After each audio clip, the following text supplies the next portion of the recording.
ನಮಸ್ಕಾರ ಆತ್ಮೀಯರೇ, media house ಕನ್ನಡಗೆ ಸ್ವಾಗತ. ರಾಜ್ಯ ಕಾಂಗ್ರೆಸ್ನ ಕುರ್ಚಿ ಕಚ್ಚಾಟಕ್ಕೆ ಕಿರಿಯರು ಎಂಟ್ರಿ ಕೊಟ್ಟಿದ್ದಾರೆ. ಸಂಪುಟ ಪುನರಾರಚನೆ ವೇಳೆ ಹೊಸಬರಿಗೆ ಅವಕಾಶ ನೀಡುವಂತೆ ಆಗ್ರಹಿಸಿ ಮೊದಲ ಬಾರಿ ಗೆದ್ದಿರುವ 38 ಶಾಸಕರ ಪೈಕಿ 31 ಶಾಸಕರು ಸಹಿ ಮಾಡಿರುವ ಆಗ್ರಹ ಪತ್ರವನ್ನ ಹೈಕಮಾಂಡ್ಗೆ ಕಳಿಸಿಕೊಟ್ಟಿದ್ದಾರೆ. ಇರೋ 38 ಶಾಸಕರ ಪೈಕಿ 5 ಶಾಸಕರಿಗೆ ಮಂತ್ರಿ ಸ್ಥಾನ ನೀಡಬೇಕು ಅನ್ನೋದು ಆ ಶಾಸಕರ ಹಕ್ಕೊತ್ತಾಯ. ಶಾಸಕರು ಬರೆದ ಪತ್ರವನ್ನ ಹೈಕಮಾಂಡ್ ಗಂಭೀರವಾಗಿ ಪರಿಗಣಿಸಿದೆ. ಹೈಕಮಾಂಡ್ ತಮ್ಮ ಪತ್ರ ನೋಡಿದೆ ಅಂದ ಕೂಡಲೇ ಹೊಸದಾಗಿ ಆಯ್ಕೆಯಾದ ಶಾಸಕರು ಅಲರ್ಟ್ ಆಗಿದ್ದಾರೆ.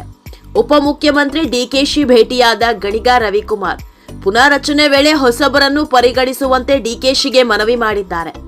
ನಮಗೂ ಅವಕಾಶ ಕೊಡಿ ಅಂತ ಹೊಸ ಶಾಸಕರು ಪತ್ರ ಬರೆದಿರೋದಕ್ಕೂ ಹಲವು ಕಾರಣ ಇದೆಯಂತೆ. ಸರ್ಕಾರ ಹಾಗೂ ಕೆಲ ಸಚಿವರ ವಿರುದ್ಧ ಅಸಮಾಧಾನವನ್ನು ಹೊರಹಾಕಿದ್ದಾರೆ. ಯಾವಾಗ್ಲೂ ಸರ್ಕಾರ ಬಂದ್ರು ಕೆಲವರು ಮಾತ್ರ ಮಂತ್ರಿಗಳಾಗ್ತಾ ಇದ್ದಾರೆ. ಕೆಲ ಸಚಿವರು ಶಾಸಕರಿಗೆ ಸ್ಪಂದಿಸ್ತಿಲ್ಲ, ಕೆಲಸ ಮಾಡಿಸ್ತಾ ಇಲ್ಲ. ಸರ್ಕಾರಿ ಕಾರ್ಯಕ್ರಮಗಳ ಅನುಷ್ಠಾನ ಮಾಡಲು ಹಾಲಿ ಸಚಿವರು ವಿಫಲರಾಗಿದ್ದಾರೆ. ಕೆಲವರಿಗೆ ಇಲಾಖೆ ಬಗ್ಗೆ ನಿರಾಸಕ್ತಿ ಹೊಂದಿದ್ದು ಜನರ ಬಗ್ಗೆ ಕಾಳಜಿಯೇ ಇಲ್ಲವಾಗಿದೆ. ನಿರುತ್ಸಾಹಿಗಳನ್ನ ಬಿಟ್ಟು ಆಸಕ್ತರಿಗೆ ಅವಕಾಶ ಕೊಡಿ ಅನ್ನೋದು ಶಾಸಕರ ಬೇಡಿಕೆ. ಇದರಿಂದಾಗಿ 2028ಕ್ಕೂ ಮತ್ತೆ ರಾಜ್ಯದಲ್ಲಿ ಅಧಿಕಾರಕ್ಕೆ ಬರಲು ಅನುಕೂಲ ಅನ್ನೋದು ಶಾಸಕರ ವಾದ. ಹೊಸಬರೇನು ಸಚಿವರ ಸ್ಥಾನದ ಪಗಡೆ ಆಟ ಶುರು ಮಾಡಿದ್ದಾರೆ. ಆದ್ರೆ ಹಿರಿಯ ಸಚಿವರು ಬಿಟ್ಕೊಡ್ತಾರಾ ಅನ್ನೋದೇ ಸಸ್ಪೆನ್ಸ್. ಕಿರಿಯ ಶಾಸಕರ ಬೇಡಿಕೆಯಲ್ಲಿ ತಪ್ಪೇನಿಲ್ಲ ಅನ್ನೋದು ತಮ್ಮ ಕುರ್ಚಿಗೆ ಕಂಟಕ ಅನ್ನೋದನ್ನ ಮಾತ್ರ ಮರೆತಿರೋದಿಲ್ಲ.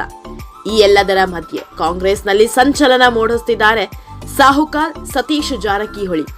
ದೆಹಲಿಯಲ್ಲಿ ರಾಜಣ್ಣ ಜೊತೆಗೂಡಿ ಹೈಕಮಾಂಡ್ ನಾಯಕರ ಭೇಟಿ ಮಾಡಿದ್ದು ಪಕ್ಷದಲ್ಲಿ ಆಗ್ತಾ ಇರುವ ಬೆಳವಣಿಗೆಯ ಮನವರಿಕೆ ಮಾಡಿಕೊಟ್ಟಿದ್ದಾರೆ. ದಿನಕ್ಕೊಂದು ಮಾತು ಬೆಳವಣಿಗೆಗಳಿಂದಾಗಿ ಇದೀಗ ಕಾಂಗ್ರೆಸ್ ಮನೆಯಲ್ಲಿ ಹೊಸ ಲೆಕ್ಕಾಚಾರ ತಳುಕು ಹಾಕೊಳ್ತಾ ಇದೆ. ಹಾಗೆ ಸಿಎಂ ಸಿದ್ದರಾಮಯ್ಯ ಮಾತ್ರ ಬಜೆಟ್ ಲೆಕ್ಕಾಚಾರದಲ್ಲೇ ಇದ್ದಾರೆ. ಮುಂದಿನದ್ದು ಮಾತ್ರ ಕುತೂಹಲ.